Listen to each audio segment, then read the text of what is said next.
பின்வாங்கி போய் குடி பழக்கமோ இல்லை ஆன்ஸோ இல்லை பீடியோ இல்லை எக்ஸ்ட்ரா ஏதோ ஒரு பாவம் செய்தால் அவரோட முந்த நிலைமை காட்டிலும் பின் நிலைமை மோசமாயிரும். தேவ பிள்ளைகளை சொல்லுகிறேன், ஏதாவது தேவனுக்கு விருப்பமில்லாத எந்த பாவம் செய்தாலும் சரி, இன்றைக்கி நான் பேசுகிற செய்தி நீ கேட்டுக்கொண்டிருக்கலாம். உங்கள் வாழ்க்கையை மாற்றதான் கர்த்தர் விரும்புகிறார். ஏன்னா ஒன்று அனலாரு இல்லை குளிராரு. வெதுவெதுப்பாங்கிற வார்த்தையை பைபிள் சொல்லவே இல்லை. வெதுவெதுப்பாருன்னு எப்பவுமே ஆண்ட சொல்லவே. ஒன்று அனலாக இருப்பா இல்லை அவனை குளிராக இருப்பா, இல்லைனா ரெண்டுமே இருக்கிறேன்னா உன்னை தேவன் வாந்தி பண்ணி போட்டுருவார். ஒரு வாமிட்டை திருப்பி அள்ள முடியாது. நம்ம மனுஷங்களே ஒரு வாமிட்டை அள்ள சொன்னால் நம்ம பிரட்டுவோம். வானாதி வானமிட்டிருக்கிற சர்வ வல்லமையுள்ள தெய்வம், நீ வாமிட் பண்ணுற மாதிரி உன் வாழ்க்கை வச்சுட்டு நீ அதே பழைய பாவத்தை ரகசிய பாவத்தோடு ஓடிட்டு இருக்கிறீன்னா உனக்கு தான் சொல்லுகிறேன். தேவ பிள்ளையை உனக்கு தான் சொல்கிறேன், என் தேவ பிள்ளையை சொல்கிறேன். ஆனால் உங்களை பார்த்து சொல்லுகிறேன், கர்த்தர் உனக்கு வாந்தி பண்ணாதபடி உன் பாவத்தை மறைக்காத, உன் பாவத்தை அறிக்கை பண்ணு. நிறைய பேத்துக்கு பயங்கரமான வைராக்கியம், கோபம், கசப்பு, எரிச்சல், பழிக்கு பழி வாங்குற எண்ணங்கள். பாருங்க, பழிக்கு பழி வாங்குற எண்ணம் ஒரு சிலருக்கு இருக்குது. பாருங்க, நான் அவளை மன்னிக்கவே மாட்டேன், சாகர வைக்கும் மன்னிக்கவே மாட்டேன். ஒரு சிலர் குறை சொல்லிட்டே இருக்கிற ஆவி ஸ்பிரிட் பார்த்துருக்கீங்களா? இதை குறை சொல்லிட்டே இருப்பான். என்ன செய்தாலும் சரி, உட்கார்ந்தா குத்தம்பா, பேசினா குத்தம்பா, நடந்தா குத்தம்பா, கண் சிம்பிட்டா குத்தம்பா, என்ன செய்தாலும் அவன் குற்றமா தெரியும். அது ஒரு ஒரு ஒரு ஒரு பொல்லாத ஆவிதான். அது மாதிரி ஒரு சிலர் இருக்கிறாங்க, குற்றப்படுத்துகிற மற்றவங்களை குற்றப்படுத்துறவங்க. இந்த மாதிரி சில பாவங்கள் தேவனுக்கு விரோதமாக இருக்குது. தேவ பிள்ளைகளை இன்னைக்கு இயேசு சாமியோடைய வல்லமைய மகத்துவத்தை இன்னைக்கு நீங்களும் நானும் சொல்ற இடத்துல இருக்கிறோம். அப்போ இன்னைக்கு சொல்ற இடத்துல இருக்கிற நம்ம யூதாவிலும் சம்மாவிலும் சாட்சியா இருக்கணும். எப்படிப்பட்ட சாட்சி? இந்த மனசாட்சி முதல்ல நமக்கு நீ தேவ பிள்ளைன்னு உனக்கு சொல்லணும். உள்ளுக்குள்ள டே எல்லாரும் செய்யறாங்க, எல்லாரும் பண்றாங்க, நீ பண்ணக்கூடாதுங்கிற மனசாட்சி உனக்கு சொல்ல வேண்டும். உன் மனசாட்சி ஒன்றுமே உரைக்கலன்னா நீ மனசாட்சி செத்து போச்சு, உன் ஆத்ம செத்து போச்சு அர்த்தம். உனக்கு கொடுக்குற மனசாட்சி செத்து போச்சு, ஆத்ம செத்து போச்சுன்னு அர்த்தம். தேவ பிள்ளைகளை சொல்லுகிற, தேவனுக்கு பிரியமா வாழுங்க. ஒரே வாழ்க்கை, அந்த ஒரே வாழ்க்கையை பரிசுத்தமாக வாழுங்க. தேவன் மறு வாழ்க்கை நமக்கு வைக்கவே இல்லை. மறு வாழ்க்கை நமக்கு யாருக்குமே இல்லை. மறு ஜென்மம் வருது யாருக்குமே இல்லை. மறு வாழ்க்கை பூனை போல நாய் போல அதெல்லாம் ஒன்றுமே இல்லை. ஒரே வாழ்க்கை. நான் சொல்லுகிறேன், பேசிக்கொண்டிருக்கிறேன். 2024 கரெக்டாக கிறிஸ்மஸ் வருகிற அந்த டைமில் எனக்கு ஒரு வீட்டில் நான் ஜெபம் பண்ணுறேன். ஒரு வீட்டில் ஜெபிச்சுட்டு இருக்கும்போது எனக்கு ஒரு தரிசனம் வருது. அந்த தரிசனம் எப்படி தரிசனம் வரும்னா, ஒரு குழந்தை அது ஊருக்கு போகிற மாதிரி ஒரு பயணம் போகிற மாதிரி பேக் எடுத்துகிட்டு அந்த குழந்தை போகுது. அது எப்படி இருக்குன்னா, அது பிறந்த குழந்தைய சட்டை போடல, ஆனால் கையில் ஒரு பெரிய ஒரு பேக் நிறைய துணி எடுத்துகிட்டு அது அப்படியே மேல் நோக்கி போகுது. பூமிக்குரிய அது தரிசனம் அல்ல, இது பரலோகத்துக்குரிய தரிசனமாக இருந்துச்சு. ஒரு மரணத்துக்குரிய தரிசனமாக இருந்துச்சு.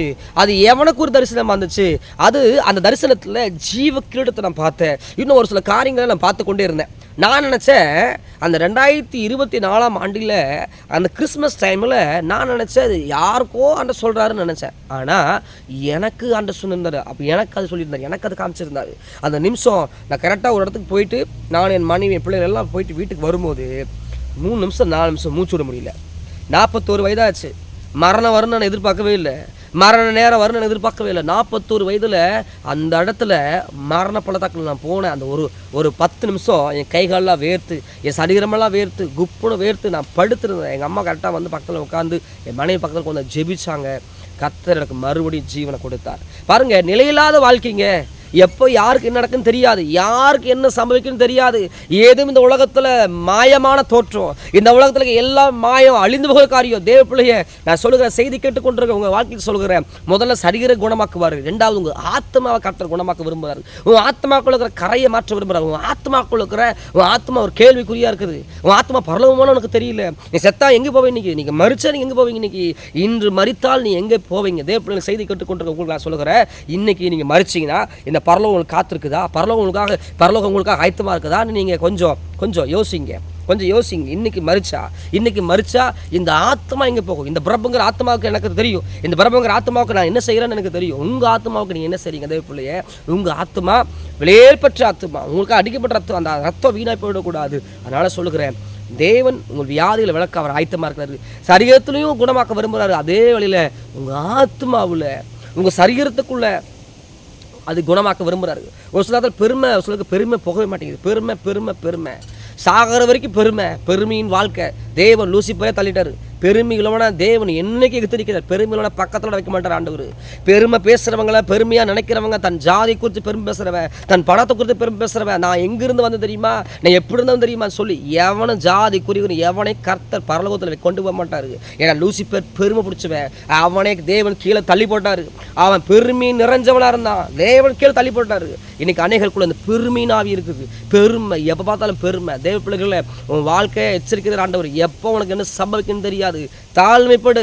உன் ஆத்மாவை கர்த்தர் குணமாக்க விரும்புகிறார். உன் ஆத்மாவை தேவன் குணமாக்க விரும்புகிறார். உன் ஆத்மாக்குள்ள பெருமைங்கிற ஒரு வியாதி இருக்குது, பகை என்கிற வியாதி இருக்குது. பெருமை, கசப்பு, முறுமுறுப்பு, அவிசுவாசம், கோல் சொல்லுதல், தேவனுக்கு பிடிக்காத வைராக்கியம். நிறைய பேருக்கு வைராக்கியம் உள்ளுக்குள்ள வைராக்கியம். நான் அவனை மன்னிக்கவே மாட்டேன். நீ மன்னிக்காட்டி போனால் உன் ஆத்மா தான் வீணாக போகும். நீ மன்னிக்கலன்னா உன் ஆத்மா வீணாக போகும். உன் ஆத்மா ஐயோ, ஆத்மா உனக்கு ஆத்மாக்கு ஐயோ. தேவப்பிள்ளையை நான் சொல்லுகிறேன், நீ மன்னிக்காமல் வைராக்கியமாக உலக மனுஷங்க வைராக்கியப்படுற மாதிரி நீ வைராக்கியப்படக்கூடாது. உலகம் எப்படி வேணா இருக்கலாம், யார் எப்படி வேணா இருக்கலாம். தேவ பிள்ளை, கிறிஸ்துவாக இயேசு ராஜாவுடைய பிள்ளை, நீ வைராக்கியமாக இருக்கக்கூடாது. தேவனுக்குள்ள வைராக்கியமாக இருக்கலாம். உலக வைராக்கியம், கசப்பு, வைராக்கியம், இது தேவனுக்கு பிடிக்காத காரியம். இந்த வியாதியை சுகமாக்கணும். அதே வேளை உன் ஆத்மாக்குள்ள வியாதி இருக்குது. உன் ஆத்மாக்குள்ள சரியான பரலோகத்துக்கு போக முடியாத வியாதிகள் இருக்குது. நிறைய பேருக்கு சிந்தனை, இந்த சிந்தனையில் பயங்கரமான அசுத்தம். இந்த சிந்தனைக்குள்ள அசுத்தம். ஒரு முறை ஒருத்தர் சொன்னார், என் சிந்தனையில் என்னால் வெளியே வரவே முடியல பிரதர், என் சிந்தனைக்குள்ளே அருவருப்பாக இருக்குது, என்னை மீறி சிந்திக்கிறேன், நான் சிந்திக்கூட நினைக்கிறேன், என்னை மீறி சிந்திக்கிறாங்க. அப்போது பிசாசு இந்த பாவத்தை எப்படியாவது உள்ளுக்குள்ளே கொண்டு வந்து ஆத்மாவை வியாதிப்பட வைக்கணும்னு நினைக்கிறான். சரீர தோற்று மருந்து போயிடலாம், ஆசி போயிடலாம், ஹாஸ்பிட்டல் போயிடலாம், ஊசி போட்டலாம், ஏதோ ஒரு காரியம் பண்ணிடலாம். ஆனால் தேவ பிள்ளைய ஆத்மா குணமாக்குற தெய்வத்தை போய் ஆத்மாவை கவனமாக இரு. இந்த வாழ்வு ஒரே வாழ்வு, அதுக்கப்புறம் வாழ்வு இருக்கான இல்லை. ஒரே வாழ்வு. மரித்தாலும் இந்த பூமியில் வாழ்ந்தாலும் சரி, கிறிஸ்து இயேசு சாமிக்காக வாழுங்க, இயேசுப்பாக்காக வாழுங்க, உண்மையாக வாழுங்க. ரெட்டத்தனமான வாழ்க்கை வாழாதீங்க. சேத்துல ஒரு கால், தண்ணியில் ஒரு கால், அப்படி வாழ வேண்டாம். ஒரே வாழ்க்கை. தேவன் கர்த்தர் தெய்வமானா கர்த்தரை பின்பற்றுங்க. நான் சொல்கிறது ஒரே வார்த்தை, கர்த்தர் தெய்வமானா கர்த்தர் பின்பற்று. நான் சொல்கிறக்காக இல்லை, கர்த்தர் தெய்வமானா கர்த்தரை பின்பற்று. அதுக்கப்புறம் உங்களோட சாய்ஸ். நான் சொல்லுகிறேன், தேவ பிள்ளைகளை, உங்கள் வாழ்க்கையை இன்னைக்கு உலகம் பார்க்குறது போல், உலகம் நடக்கிறத போல், உலகம் செய்கிறத போல் ஒரு நாளும் செய்யாதீங்க. உலகம் என்ன வேணால் செய்யலாம், உலகம் எப்படி வேணால் செய்யலாம். ஆனால் தேவ பிள்ளை உனக்கு தகுதியாக இருக்காது. தேவ பிள்ளைகளை நான் சொல்லுகிறேன், உங்கள் ஆத்மா குணமாக்குற தெய்வத்துட்டு போங்க. அந்த ரத்தப்பட்ட காயங்கள், அடிக்கப்பட்ட ரத்தம் இன்னும் பேசிகிட்டு இருக்குது, கல்வாரியில் இன்னும் பேசிகிட்டு இருக்குது. அந்த ரத்தத்துக்கு நேராக திரும்ப உன் வாழ்க்கையை மாற்று. இன்றைக்கி முழங்கால் போடுங்க. உன் ஆத்மாக்குள்ளே வியாதி இருக்குதுன்னு சரி, உன் சரீரத்தில் வியாதி சரி, இப்போ ஜெபம் பண்ண போகிறேன். நீங்கள் என்னோட ஜெபம் பண்ணுங்க. பரிசுத்த நல்ல பிதாவே, இந்த வேளையில் விசேஷமாய் ஆண்டவரே, அநேகருக்குள்ள வைராக்கியம் இருக்குது எனக்கு வெளிப்படுத்துகிறீங்க.